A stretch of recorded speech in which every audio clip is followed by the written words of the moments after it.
ADAPT comes to Philly, 1989. I was there, Erik Von Smetterling, Philadelphia, 1989. Philly meets ADAPT on May 1st of 1989, and I was there. ADAPT comes to Philadelphia to support attorney Tim Cook in the very important case regarding our right to ride public transportation, ADAPT versus Burnley. This case was being reheard by the U.S. Court of Appeals for the Third Circuit. ADAPT wanted to remind everyone involved with this case that it was a civil rights case for disabled people. To truly be free, they had to be able to get from A to B. Not everyone from ADAPT could make the action since there was very little notice, but even with the short notice, there was quite a good turnout.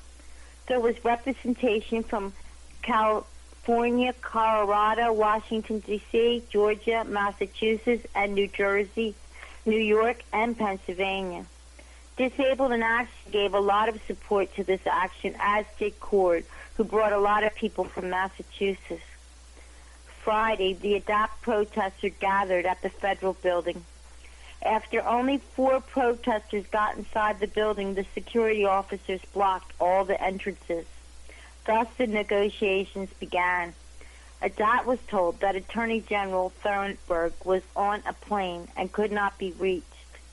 Finally, after some time passed, and they knew we meant business, they came back and told us that they found Mr. Thornburg and that he would be willing to speak directly to us.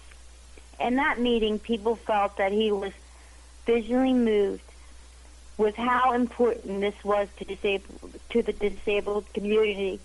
Carol Marfisi was among the ADAPT people who participated in that meeting. Saturday, other Philly members joined ADAPT in attempting to board buses that did not have a lift. ADAPT members crawled on buses, others chanted, held signs, and blocked buses. After about 1 hour, the police came by and asked us, what would it take to get us off the street? By this time, we had blocked 3 lanes of traffic. We agreed to leave if they could get us some media, and then went off and tried to get the news people to come out and see what we were doing. Sunday, the sun shined as we got ready for our march and vigil. Many of us dressed in revolutionary garb, wigs, the 3-corner hat, and long dresses. Lori Eastwood, Babs Johnson, and Diane Coleman had made a flag just like Old Glory, but the stars formed the International Access sign. We marched from Independence Hall as its bells rang at 4 p.m. on the eve of our historic case. We marched through cold streets chanting, access is a civil right, and we will ride. We marched for justice. We knew we could not lose. We formed a circle around the Liberty Bell. We listened to the history, and when the building closed, we shared our own stories about the struggle for transportation, and Mark Johnson read the Declaration of Independence for disabled people. We started to chant again, and we planned to do our vigil at the Liberty Bell, but we were forcefully removed by the police. This did not stop ADAPT. We instead slept in front of the federal building, and in the wee hours of the early morn, we could be found grilling some hot dogs and watching ourselves on TV. It got very chilly, but as we listened to the story, we realized that we wanted to be on every ADAPT action. From now on, ADAPT people were cool and nothing would stop them from getting the word out about the rights. I knew we would ride with ADAPT on the case. All night long, the media folks kept coming, and our stories were all over the news. That night, Cassie, John, and I slept out with ADAPT. We vowed to support ADAPT in all the future actions.